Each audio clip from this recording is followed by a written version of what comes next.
NCERT question है chemical kinetics से, देखेंगे इसको। During the nuclear explosion one of the product is strontium 90 with half life of 28.1 years. Nuclear explosion हुआ है तो वहाँ पे जिसमें से एक प्रोडक्ट है वो स्ट्रोंशियम 90 है, इसका आइसोटोप 90 है, जिसकी हाफ लाइफ गिवन है 28.1 years. If 1 microgram of the strontium 90 was absorbed in the bones of newly born baby instead of the calcium. वहाँ पे कोई बेबी है जिसकी बॉडी में कैल्शियम की जगह पे स्ट्रोंशियम एब्जॉर्ब हो गया है, और कितना एब्जॉर्ब हुआ है 1 माइक्रोग्राम। ओके, तो how much of it will remain after 10 years and 60 years if it is not lost metabolically.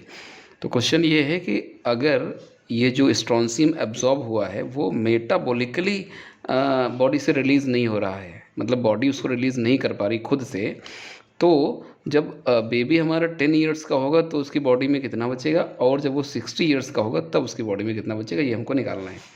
Okay, तो ये बात क्लियर है कि हमारा जो क्वेश्चन है वो रेडियो एक्टिविटी का है, रेडियो एक्टिविटी से रिलेटेड है। तो जो ऑर्डर हम फॉलो करेंगे वो फर्स्ट ऑर्डर फॉलो करेंगे, हमेशा याद रखना है। अगर नहीं भी गिवन है तो आपको ये समझ लेना है कि अगर रेडियो एक्टिविटी कहीं भी हो रही हो, डिकम्पोजिशन हो रहा हो, इस तरीके से डिग्रेडेशन हो रहा हो, तो आपको उसको फर्स्ट ऑर्डर मान लेना है। तो अगर फर्स्ट ऑर्डर की केमिकल काइनेटिक्स है तो हम ऑब्वियसली फर्स्ट ऑर्डर का यहाँ पे एक्सप्रेशन यूज़ करेंगे। तो पहले हम एक्सप्रेशन लिख लेते हैं। फर्स्ट ऑर्डर का क्या होता है, T is equal to 2.303 divided by K and log A not divided by A। तो ये हमारा क्या हो गया, फर्स्ट ऑर्डर केमिकल काइनेटिक्स का हो गया एक्सप्रेशन। ठीक है, अब फिलहाल तो काम हमारा इसी से होना है, बट यहाँ पे हम जरा देखते हैं हमारे पास में क्या गिवन है क्या गिवन नहीं है। तो टी यानी कि टाइम जो है वो यहाँ पे गिवन है। यहाँ पे जो क्वेश्चन है वो 2 पार्ट में है। अब अगर आप यहाँ पे नोटिस करेंगे तो ये पूछा गया है कि जो हमारा बेबी 10 ईयर्स का था तो उसकी बॉडी में कितना रहा, एंड जब वो 60 ईयर्स का होगा तो उसकी बॉडी में कितना होगा। यानी कि पहले हमें 10 ईयर्स के लिए कैलकुलेट करना है, उसके बाद में हम 60 ईयर्स के लिए भी कैलकुलेट कर लेंगे। ठीक है, तो फिलहाल के लिए मैं यहाँ पे करता हूँ फॉर 10 ईयर्स। 10 ईयर्स के लिए मैं पहले कैलकुलेशन करता हूँ। तो 10 ईयर्स के लिए अगर मैं करने के लिए जाऊँगा तो यहाँ पे टी जो हो जाएगा वो हो जाएगा 10, यानी कि जो ये वैल्यू होगी इसकी जगह हम रखेंगे क्या, 10। ठीक है, देन आता है के की वैल्यू। तो के आपको पता है हमें किस हेल्प से मिलता है, टी हाफ से मिलता है ना। के का जो फॉर्मूला है अगर आपको पता हो तो 0.693 डिवाइडेड बाय टी हाफ है ना, एंड टी हाफ हमारे पास में गिवन है 0.693 डिवाइडेड बाय टी हाफ कितना है 28.1 ईयर्स यहाँ पे गिवन है क्वेश्चन में। तो ये 28.1 ईयर्स यहाँ पे रखेंगे तो ये हमारा क्या हो जाएगा, के की वैल्यू हो जाएगी। ध्यान रखना है कि हमें इन वैल्यूज़ को यहाँ पे डिवाइड करके नहीं ले जाना चाहिए, क्योंकि उससे क्या होता है, एरर आ जाता है जब कई बार डिवीज़न होता है। तो हमें इस पूरी की पूरी वैल्यू को यहाँ पे के की जगह पे रखेंगे और फाइनली हम सॉल्व करेंगे इसको। ठीक है, तो हमें के की वैल्यू पता हो गई है, टी की वैल्यू हमें पता हो गई है। देन आता है हमारा ए नॉट। ए नॉट क्या होगा, ए नॉट की वैल्यू यहाँ पे जो इनिशियल कंसंट्रेशन थी, इनिशियल कंसंट्रेशन जो बॉडी के अंदर गई है वो 1 माइक्रोग्राम गई है। तो हमें यहाँ पे कोई यूनिट कन्वर्ट करने की ज़रूरत नहीं, मैं सीधे यहाँ पे 1 लिख दूंगा, 1 माइक्रोग्राम। और जो हमें ए मिलेगा, यानी कि जो हमें बेसिकली हमें फाइंड आउट तो ए करना है ना, ए नॉट तो हमें गिवन है जो 1 माइक्रोग्राम है ना, और ए हमें फाइंड आउट करना है। तो जो ए की वैल्यू मिलेगी वो हमें इसी के रेस्पेक्ट में मिल जाएगी, यानी कि हमको ऊपर यहाँ पे 1 माइक्रोग्राम लिख देना है। अब आइए इस एक्सप्रेशन में मैं सारी चीज़ों की वैल्यूज़ पुट कर लेता हूँ और आगे इसको सॉल्व करता हूँ। तो टी की जगह मैं यहाँ पे लूँगा obviously 10 is equal to 2.303 divided by K की जगह पे ये पूरा एक्सप्रेशन है ना, तो ये 0.693 और ये 28.1 ऊपर चला जाएगा 28.1। ओके, एंड यहाँ पे हमारे पास में लॉग ए की जगह पे हम रखेंगे 1 और ए नॉट की जगह पे हम रखेंगे 1, एंड ए हमें फाइंड आउट करना है बेसिकली। तो इसको मैं ज़रा रीअरेंज कर लूँ। तो फिलहाल मैं इसको ये कर लेता हूँ कि log 1 upon a, log 1 upon a is equal to, तो इसको जब मैं रीअरेंज करूँगा तो ये हमारा 10 multiplied by 0.693 okay, and divided by 2.303 multiplied by 28.1। Okay, तो इसको मैं कर लेता हूँ कैलकुलेट। तो ये वैल्यू हो जाएगी 0.10709। तो मैं इसको थोड़ा सा राउंड ऑफ कर लेता हूँ, तो 0.1071 मैं इसको कह सकता हूँ।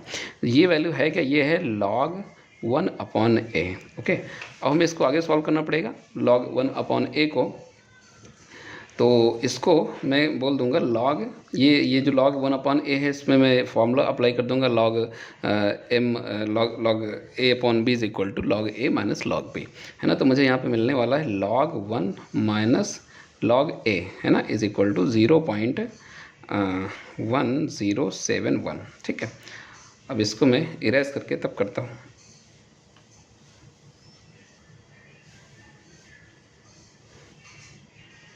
ओके, तो ये हमें यहाँ पे, मैं इसको ज़रा उठा के ऊपर रख लेता हूँ, देन आगे स्टार्ट करता हूँ। ठीक है, तो मुझे मिल गया है यहाँ पे log 1 minus log a is equal to 0.1071। तो आपको पता है कि log 1 की वैल्यू होती है 0, यानी कि 0 minus log a is equal to 0.1071। अब यहाँ पे ये जो माइनस है ये हटेगा नहीं, ये रहेगा क्योंकि 0 से माइनस किया जा रहा है। तो फाइनली हमें मिल रहा है minus log a is equal to 0.1071। अब यहाँ पे जो माइनस लॉग है वो राइट साइड में आके माइनस एंटी लॉग में कन्वर्ट हो जाएगा। तो हमें क्या मिलेगा, a is equal to minus anti log 0.1071। Okay, अब किसी भी वैल्यू का अगर मुझे माइनस एंटी लॉग निकालना है तो उसके लिए मुझे इसको पहले प्लस में कन्वर्ट करना पड़ेगा, उसके लिए बाद ही हम इसको कुछ कर सकते हैं। तो प्लस में कन्वर्ट करने के लिए हम इसे क्या करेंगे, हम यहाँ पे लिखेंगे एंटी लॉग और माइनस 0 और माइनस 0.1071। ठीक है, यानी कि हमने क्या किया है, इसको जो पॉइंट वाली वैल्यू थी वो वहाँ से स्प्लिट कर लिया है, लेफ्ट वाले को मैंने लेफ्ट में लिया है, राइट वाले को राइट में ले लिया है। ठीक है, अब हम क्या करने वाले हैं, इसी वैल्यू में 1 ऐड करेंगे और उसी में से 1 सब्ट्रैक्ट करेंगे। किसी भी वैल्यू में अगर आप 1 ऐड कर देते हो, उसी में से सब्ट्रैक्ट कर देते हो, तो उस वैल्यू को कोई फ़र्क नहीं पड़ेगा। तो यहाँ पर हम लिखने वाले हैं -1 और यहाँ पर लिखेंगे +1। ठीक है, +1। ठीक है, तो 1.0 यहाँ पर मैं 4 ले लेता हूँ। ओके, अब यहाँ पे ये तो हो गया भाई -1। ठीक है, और यहाँ से मैं इसको कर लूँगा -1 में से इसको निकाल लूँगा, तो मुझे ये मिल जाएगा। तो इसको मैं माइनस करके यहाँ पे लिखता हूँ। ओके, तो ये वैल्यू आ जाती है 0.8929। ठीक है, तो अब हम क्या करने वाले हैं, देखिए अब यहाँ पे हमें ये -1 यहाँ पे मिल गया है, तो इसको पावर में ले लेंगे। तो ये हो जाएगा हमारा 10 टू द पावर -1 और एंटी लॉग और यहाँ पे ये चीज़, तो ये हुआ 0.8929। अब हम लॉग टेबल में जाएंगे और 0.89 की वैल्यू हम देखेंगे 2 में, है ना। 0.89 की वैल्यू हम देखेंगे 2 में लॉग टेबल में। तो मैं यहाँ पे ज़रा लॉग टेबल आपको निकाल के बता देता हूँ कि अगर आपको देखना नहीं आता है तो भी आपको समझ जाएं। ओके, तो मैं ज़रा लॉग टेबल यहाँ पे कॉपी कर लेता हूँ, देन आता हूँ।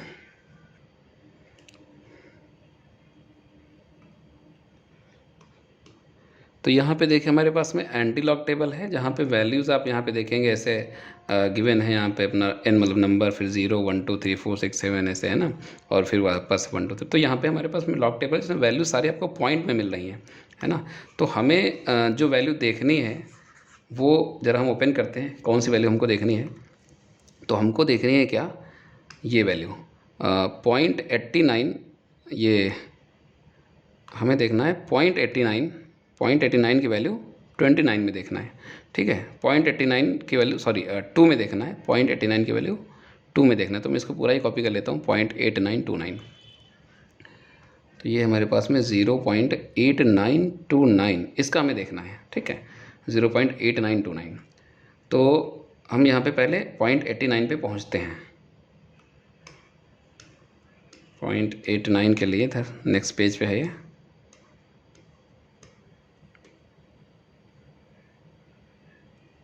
जी हमें मिल गया, यहाँ पे है 0.89। कहाँ गया ये 0.89, ये है ना। और वैल्यू हमारी यहाँ पे क्या है 0.8929, है ना। तो 89 की वैल्यू हमें कहाँ पे देखना है, 2 में देखना है। तो ये हमारा जो है, इसको मैं ज़रा नीचे करता हूँ। तो यहाँ पे आप देख पा रहे होगे कि ऊपर वैल्यूज़ गिवन है ना, ये से 0 1 2 है ना। तो 2 वाला ये कॉलम है, तो इसमें हम ज़रा देख लेते हैं 0.89 की वैल्यू सेकेंड वाले कॉलम में, है ना। तो ये हमारा 0 का हो गया। ऊपर अगर आपने देखा हो तो ये 0 का कॉलम था, ये 1 का कॉलम है और ये 2 का कॉलम है, यानी कि ये वैल्यू हमारी है। वैल्यू क्या है 7798।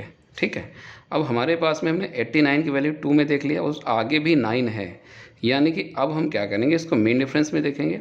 तो मीन डिफरेंस में हमें 9 में देखना है वैल्यू को। तो 9 हमें कहाँ मिल रहा है, 9 हमें यहाँ पे सबसे लास्ट में मिल रहा है ना। तो वापस से ज़रा हम 89 पे जाते हैं। 89, ये हमारा 89 रहा है ना, ये हमारा ये 89 है, और लास्ट वाला कॉलम था यानी कि ये 16 है ना। तो ये 16 वाली वैल्यू हम यहाँ पे इसमें सम कर लेंगे, ऐसे यहाँ पे ऐड कर लेंगे इसको हम, है ना। तो ये हो जाता है हमारा 4 9 10 एंड यहाँ पे हो जाएगा 1 और 8 एंड 7। ठीक है, तो फाइनली हमारे पास में जो वैल्यू मिली वो क्या है, 7814। ठीक है, अब इस 7814 को मैं ज़रा बोर्ड पे लेके चलता हूँ, फिर देखता हूँ इसका हमें क्या करना है। 7814, ठीक है। तो यहाँ पे हमें क्या मिला, हमें मिला है 10 टू द पावर -1, ये पहले से था। ओके, फिर एंटी लॉग जब हमने सॉल्व किया है ये वाली वैल्यू, है ना, तो मुझे क्या मिला था, मिला था ये 7814 है ना, ये मिला था हमें से मल्टीप्लाइड बाय 7814। ठीक है, तो एक डिजिट के बाद में यहाँ पे हम पॉइंट लगा देंगे, तो हमें फाइनली मिल जाता है 7.814 इंटू 10 टू द पावर -1, यानी कि हम इसको कह सकते हैं 0.7814। तो ये हमारा आंसर हो गया। और हमने ये निकाला क्या है, हमने ए की वैल्यू निकाली है, और ए क्या था, mass of strontium after 10 years, यानी कि 10 ईयर्स के बाद में जो मास स्ट्रॉन्सियम का बचेगा उस बच्चे की बॉडी में, वो होगा 0.7814, है ना, माइक्रोग्राम। तो ये वैल्यू हमें यहाँ पे मिली, आंसर हमें मिला, है ना।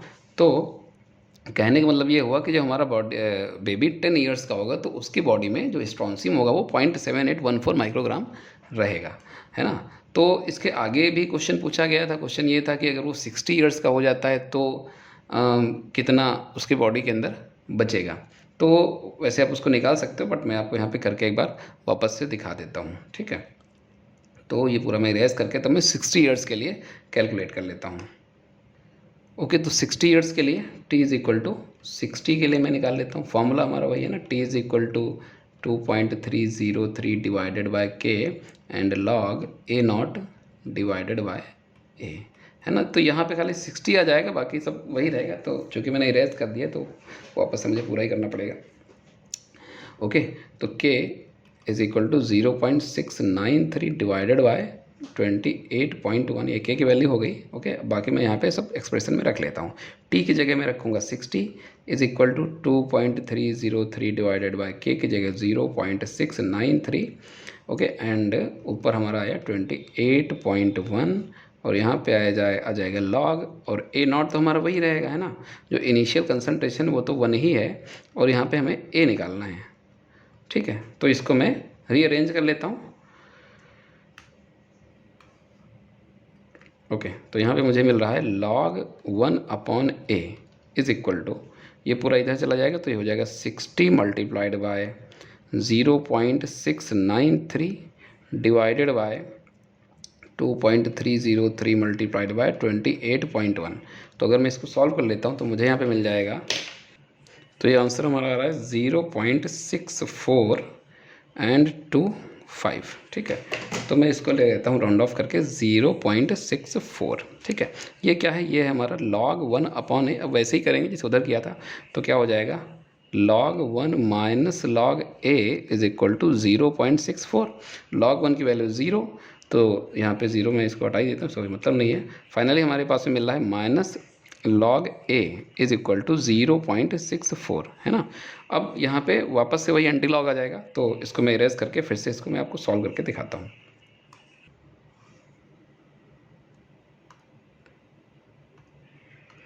ओके, तो मैं इसको इधर कॉपी कर लेता हूँ। ठीक है, तो ये क्या हो जाएगा, a is equal to minus anti log 0.64। ठीक है, तो वापस से हम इसको पॉजिटिव में कन्वर्ट करेंगे, तो क्या लिखेंगे, is equal to anti log -0 and -0.64। तो यहाँ पे आया -1 और यहाँ पे आया +1.00। तो ये तो हो गया हमारा -1, एंड यहाँ पे 1 में से हम 0.64 माइनस कर लेंगे,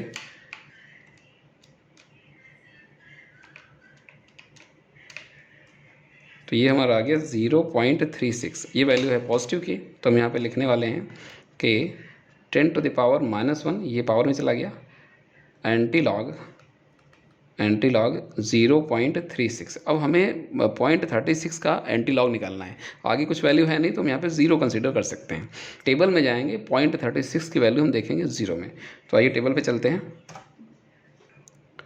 ओके, तो ये हम टेबल पे आ गए। 0.36 की वैल्यू मुझे देखनी थी 0 में, तो 0.36 पे आते हैं हम।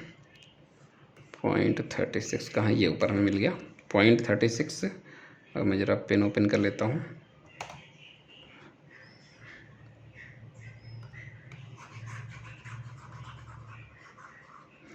ओके, तो 0.36 हमारा ये है, इसकी वैल्यू हमें देखनी थी 0.36 हमारा ये है, इसकी वैल्यू हमें देखनी थी 0 में, तो 2291। ओके, तो वैल्यू हमारी क्या है 2291। अब इस 2291 को मैं यहाँ कॉपी कर लेता हूँ। तो क्या है 2291 जो हमें मिला। ठीक है, चलिए आगे चलते हैं। तो यहाँ पे हमें क्या मिल रहा है, हमें मिल रहा है 10⁻⁻1 और एंटी लॉग 0.36 की वैल्यू जो हमने निकाली है वो निकाली है 2291। यहाँ 1 डिजिट के बाद में पॉइंट आएगा, तो फाइनली हमें क्या मिल गया 0.2291, यानी कि हम कह सकते हैं 0.23 माइक्रोग्राम। ओके, तो 60 ईयर्स के बाद में, है ना, ये हमने जो निकाला ये क्या है, मास 60 ईयर्स में, बॉडी के अंदर जब वो हमारा बेबी 60 ईयर्स का हो जाएगा तो उसकी बॉडी में 0.23 माइक्रोग्राम स्ट्रॉन्सियम अभी रहेगा।